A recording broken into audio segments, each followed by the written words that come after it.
Bonjour. Donc, dans le cadre des corrections des TD d'algèbre de la série 1, nous allons corriger présentement les exercices 3 et 4. Alors, donc, ces exercices sont à l'écran. Nous avons l'exercice 3, soit les sous-ensembles de R cube, F et G. Donc, nous avons effectivement F égale l'ensemble des A plus B, 2A moins 3B et B pour A et B, éléments de R carré, c'est-à-dire ce sont des nombres réels. Je souhaite montrer que F est un sous-espace vectoriel de R cube. Alors la méthode classique consiste à montrer que 0 appartient à F et puis que si j'ai deux éléments de F et un réel, alpha U plus V appartient encore à F. Mais je vous avais dit l'autre fois qu'il y a une autre méthode, quand ça se présente bien comme ici, pour prouver que c'est un sous-espace vectoriel.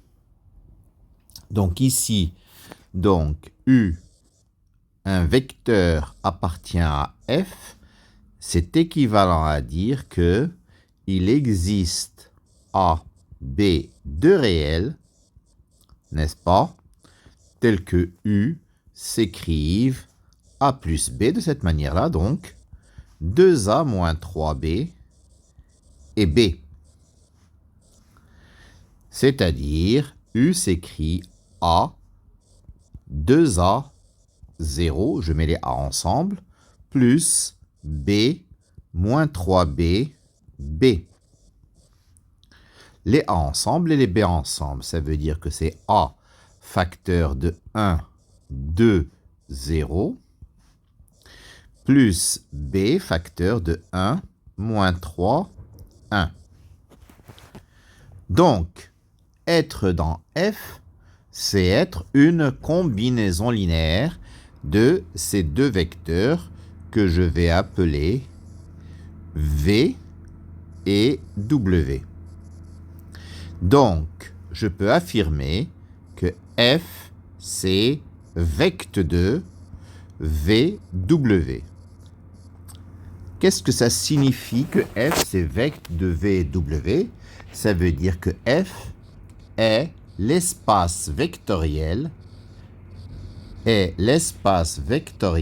engendré par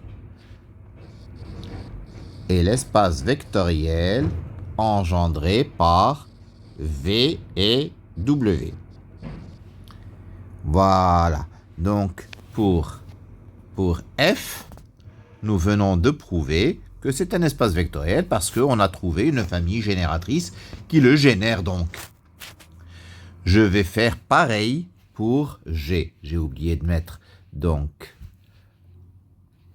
le numéro 1 pour la question. G, je vais faire pareil. G, qu'est-ce que c'est? C'est l'ensemble des C plus 2D et 3C moins D. Avec C et D, des réels.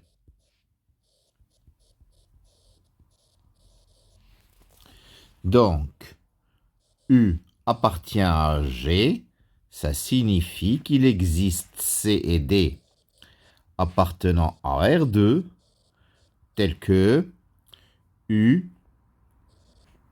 égale C, C plus 2D et 3C moins D. C'est-à-dire égale C, 3C, plus 0, 2D, moins D. C'est-à-dire C facteur de 1, 1, 3, plus D facteur de 0, 2, moins 1.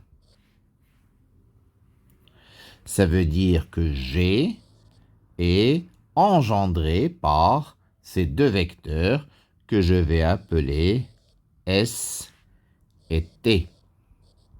Donc G, c'est vecte de S et T.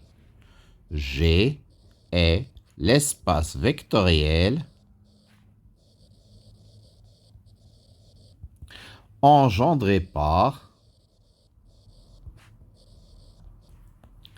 S et T. Donc, F et G, nous venons de montrer que ce sont des sous-espaces vectoriels. Alors, deuxième question.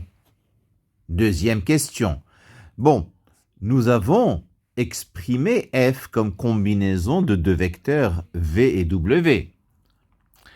Là, il nous demande de donner deux vecteurs de F. On peut tout simplement donner V et puis W.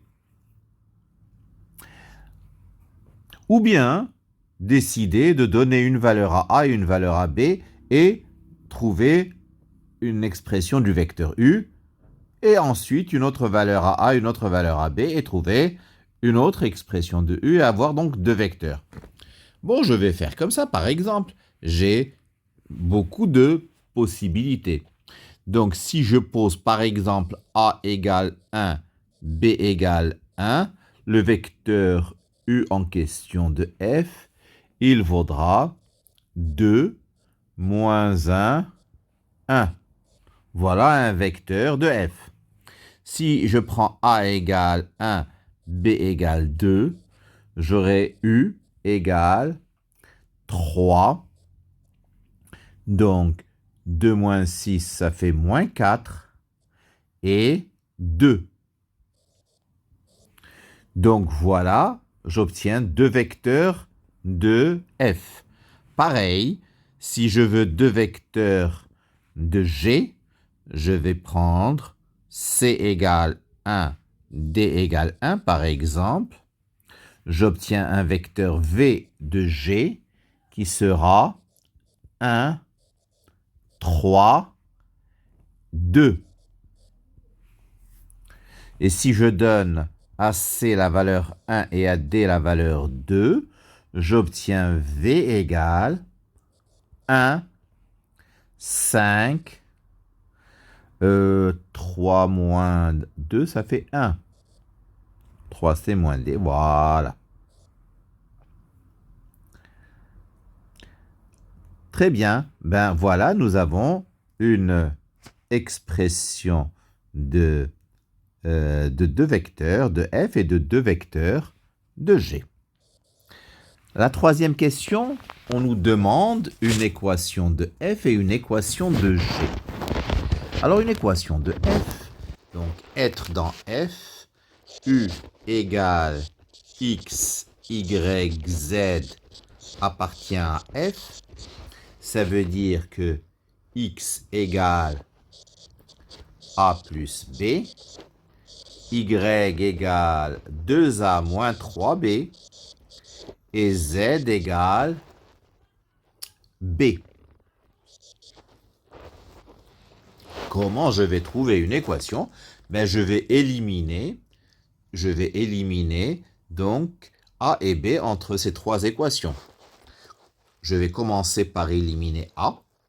Je vais faire Y moins 2X. Y moins 2X me donnera 2A moins 2A, ça s'en va. Moins 3B moins 2B, ça fait moins 5B. Et Z égale B. C'est-à-dire Y moins 2X égale moins 5Z. Ou si vous préférez, si je ramène tout à droite, 2x moins y moins 5z égale 0. Voilà une équation de f. Une équation de f. Je vais faire pareil pour g. V égale x, y, z appartient à g. Ça veut dire que x vaut quoi? X vaut c. Y vaut c plus 2d. Et z vaut 3c moins d. Alors, je vais éliminer d entre y et z. Je vais faire y plus 2z égale 7c. Bien sûr, y plus 2z, ça fait c plus 2d plus 6c moins 2d. Ça fait 7c. Et x égale c. Ce qui donne y plus 2z égale 7x. Ou si je ramène tout à droite, 7x moins y moins 2z égale 0. Ça, c'est l'équation de G. Bien.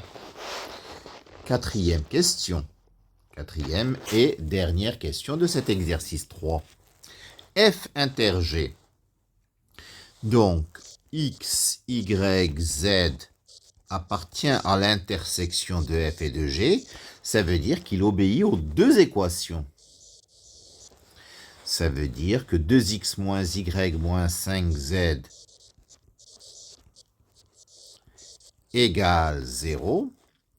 Et 7x moins y moins 2z égale 0. Pour résoudre ce système, je vais par exemple laisser la première intacte. 2x moins y moins 5z égale 0. Et faire la différence entre les deux pour éliminer les y. Ça nous donne 5x plus 3z égale 0. Ce qui donne z égale moins 5 tiers de x. Et je remplace z par moins 5 tiers de x dans la première. Ça fait 2x moins y plus 25 tiers de x égale 0. Ce qui me donne, en isolant y dans la première, y égale 31 tiers de x. Parce que si 6 tiers de x plus 25 tiers de x, ça fait 31 tiers de x. Ce qui donne x, y, z égale x 31 tiers de x moins 5 tiers de x. C'est-à-dire x facteur de 1, 31 sur 3 et moins 5 sur 3. Et je peux affirmer à ce moment-là que f inter g, c'est vecte de 1, 31 tiers, moins 5 tiers. D'accord? Parfait.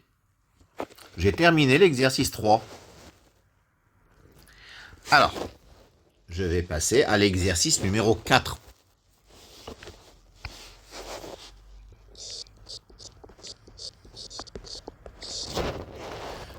Soit les sous-ensembles de R4, F, pareil que pour le précédent, sauf que nous sommes cette fois-ci dans R4.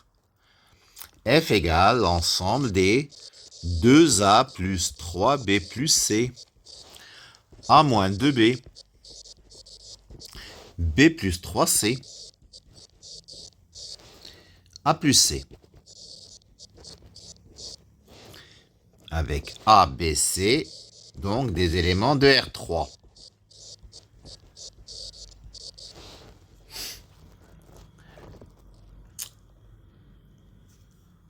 Alors,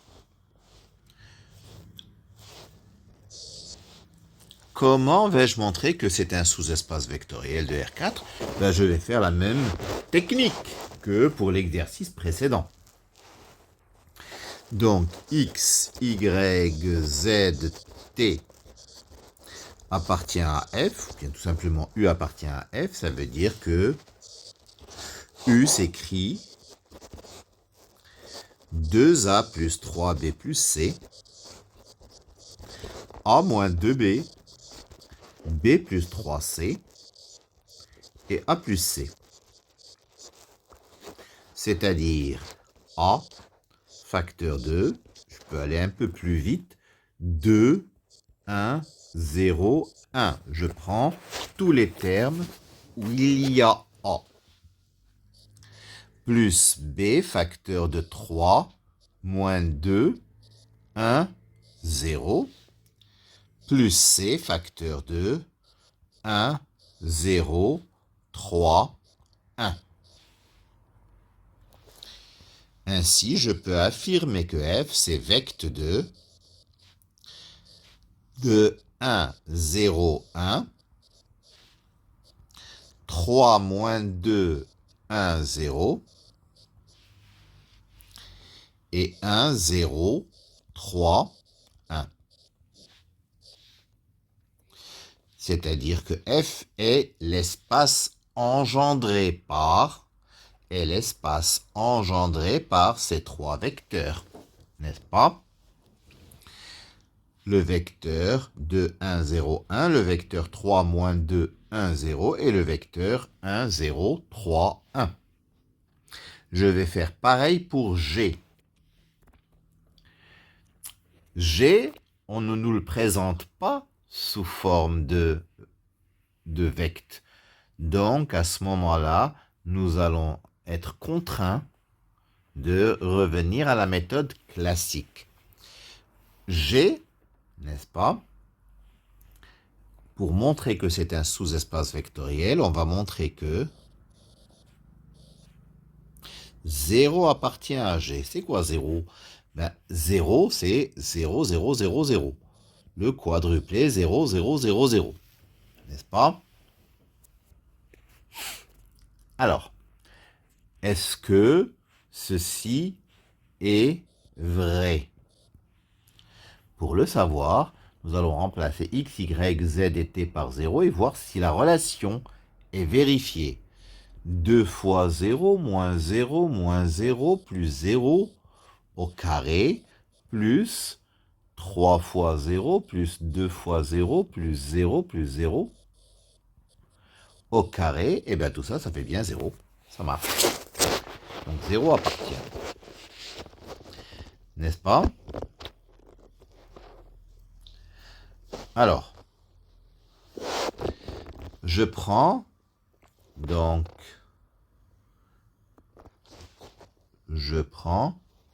deux vecteurs, n'est-ce pas, de G.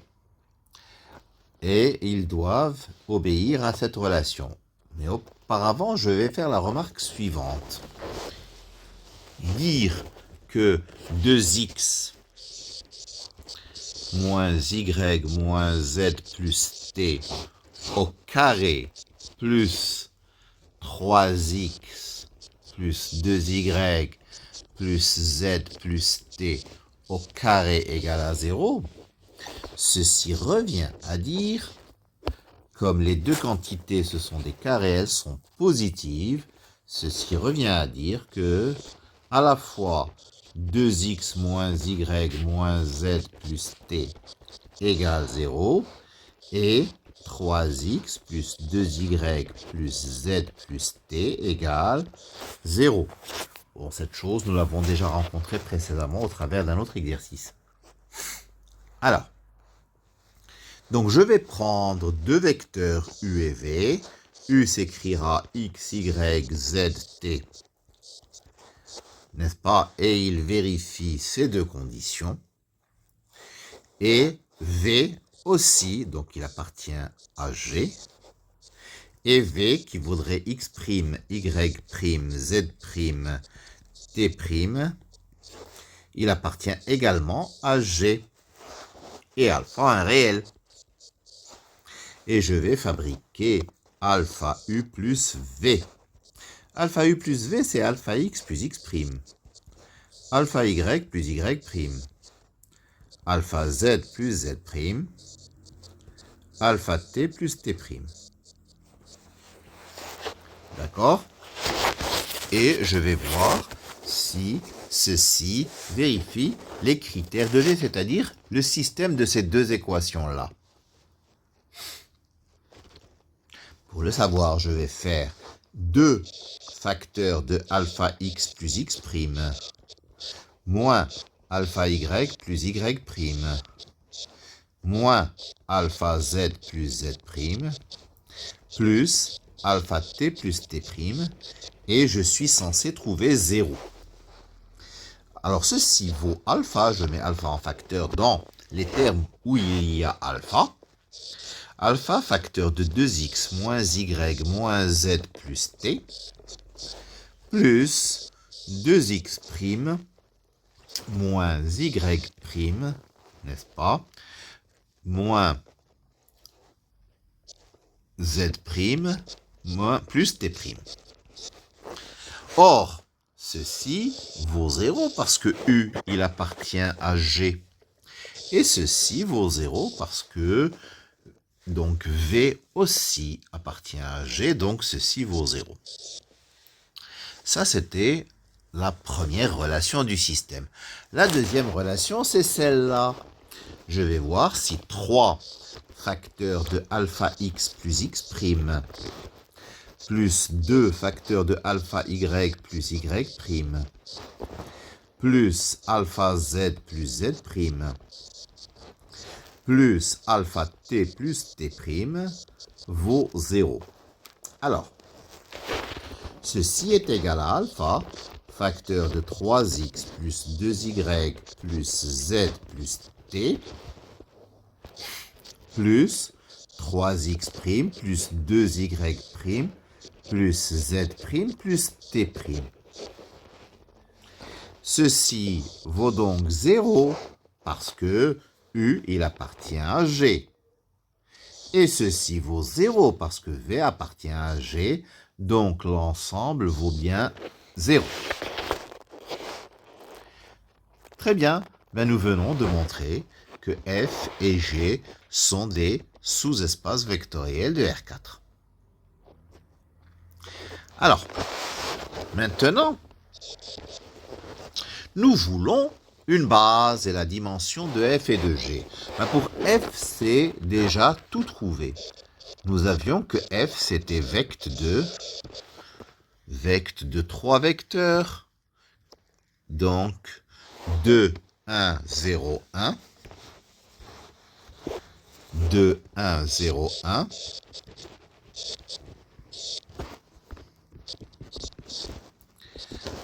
C'était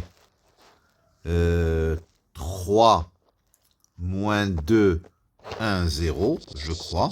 Je vais vérifier. 3 moins 2, 1, 0, c'est ça. Et 1, 0, 3, 1.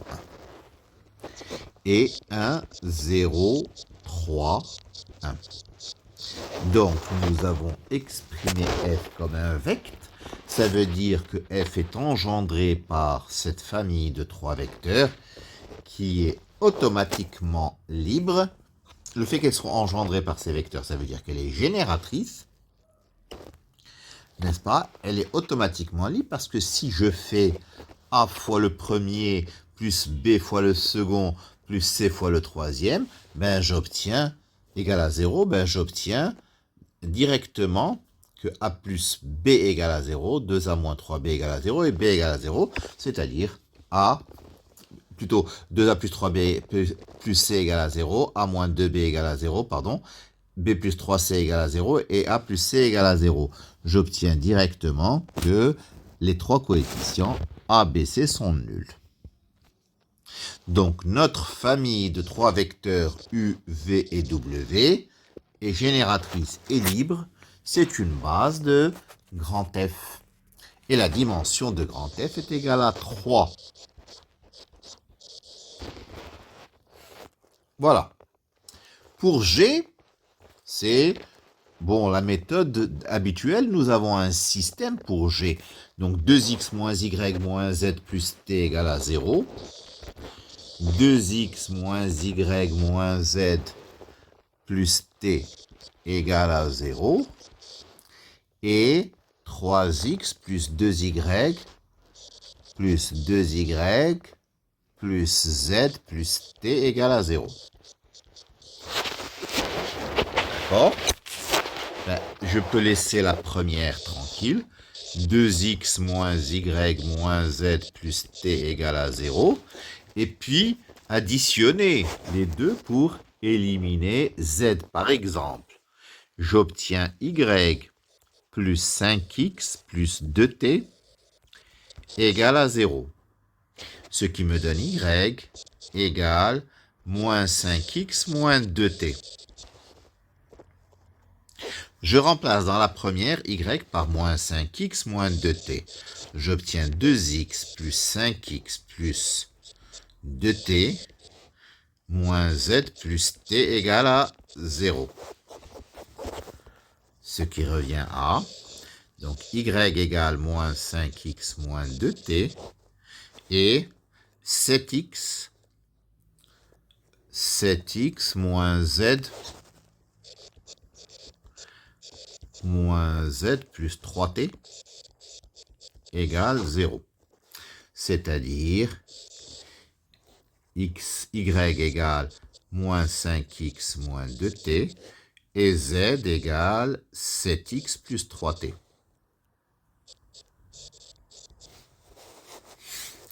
Donc, x, y, z, t appartient à G si et seulement si x, y, z, t vaut x moins 5x moins 2t, 7x plus 3t et t.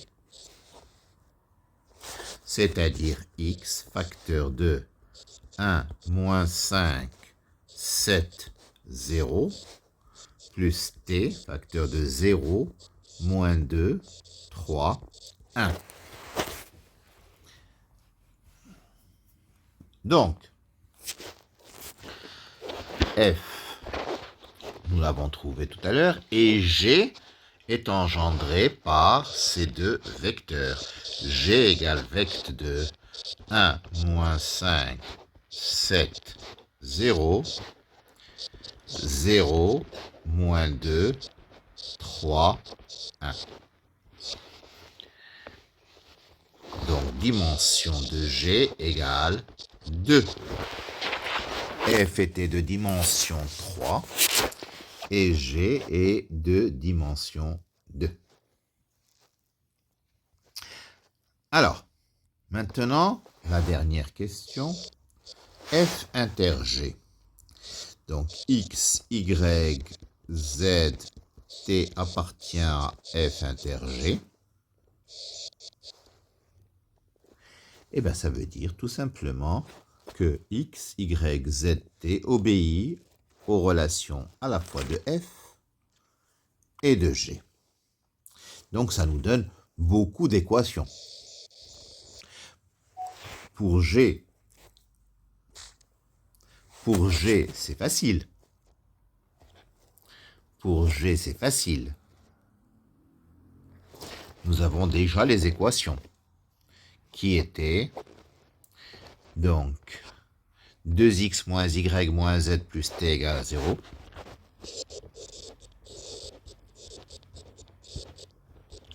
Et 3x plus 2y plus z plus t égale à 0. D'accord? Et pour f, x, il vaut 2a plus 3b plus c.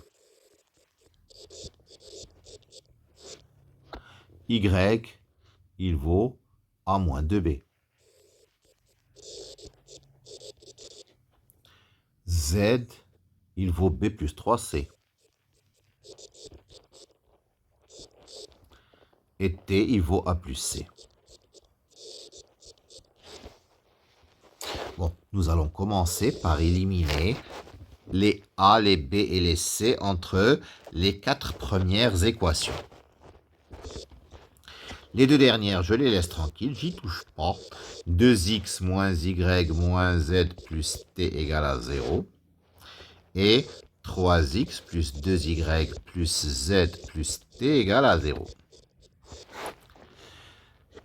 Alors, donc je vais laisser x égale, ou bien t égale a plus c, c'est la plus facile, t égale a plus c. Alors, z égale b plus 3c, il n'y a pas de a, donc il reste b plus 3c. Pour y, je vais faire y moins t. Y moins t, ben, il n'y a plus de a. Y moins t, c'est moins 2b moins c. Et je vais faire x moins 2t.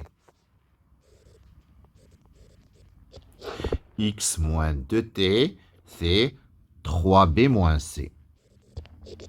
Voilà.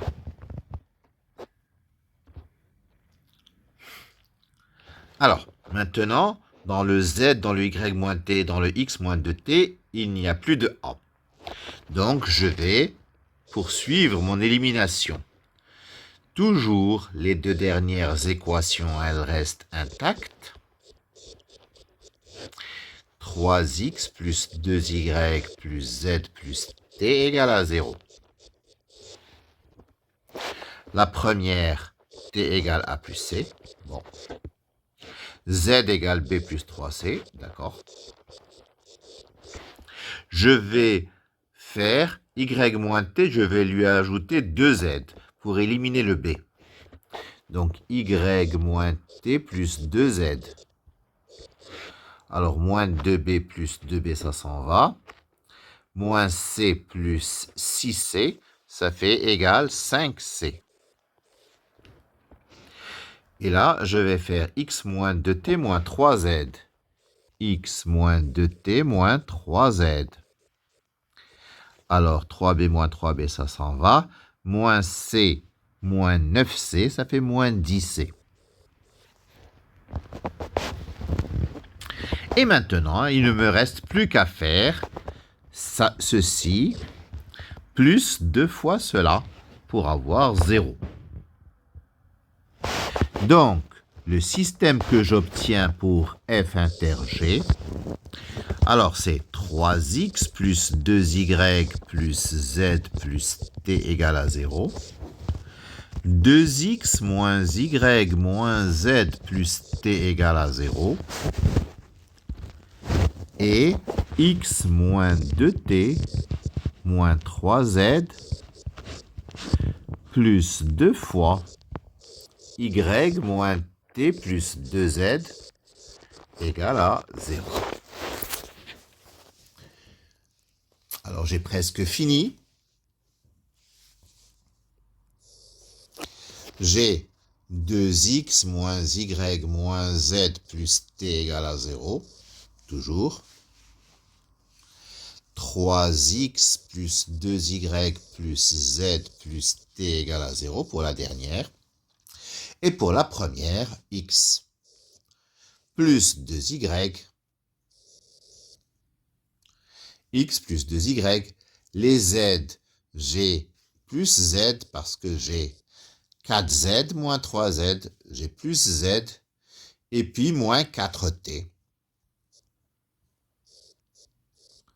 égale 0. Bien. Alors, je vais continuer, je vais poursuivre. La première, je la laisse. X plus 2y plus z moins 4t égale à 0. Je vais faire la deuxième plus la première pour éliminer les z. Ça fait 3x plus y moins 3t égale à 0. Je vais faire la troisième moins la première pour éliminer toujours les z. 2x, alors les y s'en vont, plus 5t égale à 0. Ça fait t égale moins 2 cinquièmes de x. Ce qui me donne 3x plus y moins, donc plus 6 cinquièmes de x égale à 0. Donc t égale moins 2 cinquièmes de x. Alors 15 cinquièmes plus 6 cinquièmes, ça fait 21 cinquièmes. Y égale moins 21 cinquièmes de x.